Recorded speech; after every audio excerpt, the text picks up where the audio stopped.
Hi everyone, in this video I will show you how to get an Infiniti FX37 key replacement in case you lost all your keys or just want to have a spare set.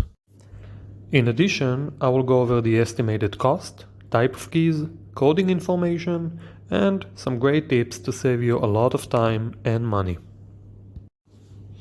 Of course, if you need any help, you can contact us 24/7 and we will connect you with a locksmith near you.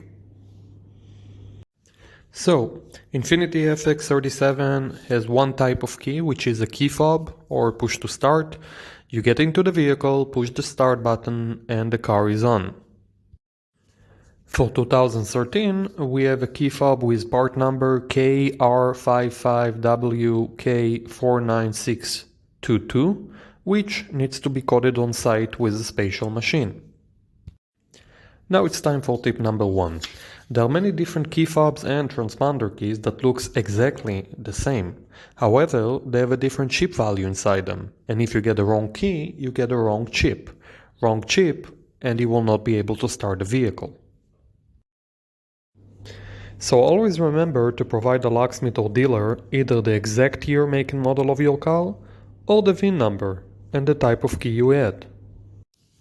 For example, 2013 Infiniti FX37 push to start or key fob. Now let's go over Infiniti FX37 key replacement cost.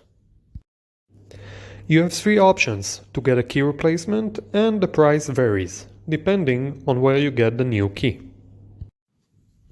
First, get a key online and then have a locksmith or dealer cut and program it for you.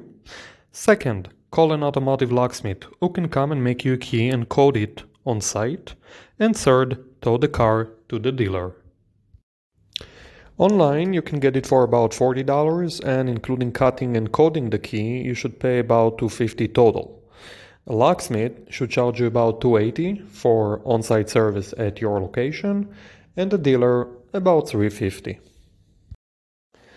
The following is very important to remember.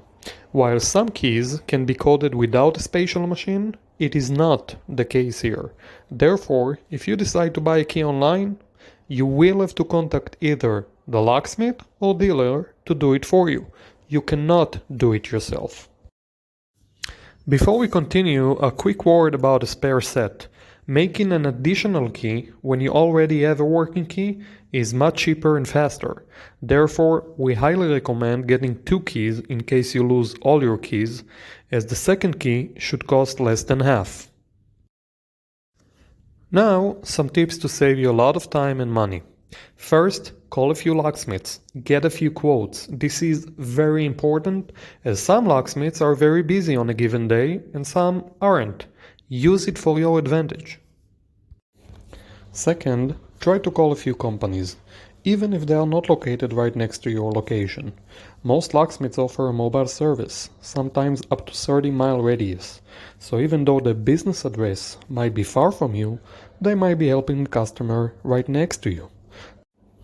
Third, try to schedule an appointment, if you can wait a while. Most locksmiths would prefer to give you a 10, even 15% discount if you can wait while they finish another job. This way, it can work out for everybody. You get a discount, they get a job. Ask for it. Don't be shy. Finally, just like a mortgage, try to negotiate. If you find a better quote, tell them. Who knows? Maybe they will give you a better one. For more great tips, you can read our blog post about car key replacement cost. That's it. I hope you liked this video. I would really appreciate if you can comment below to help other people and tell us how much you paid. And of course, if you need help, just give us a call. Thank you very much.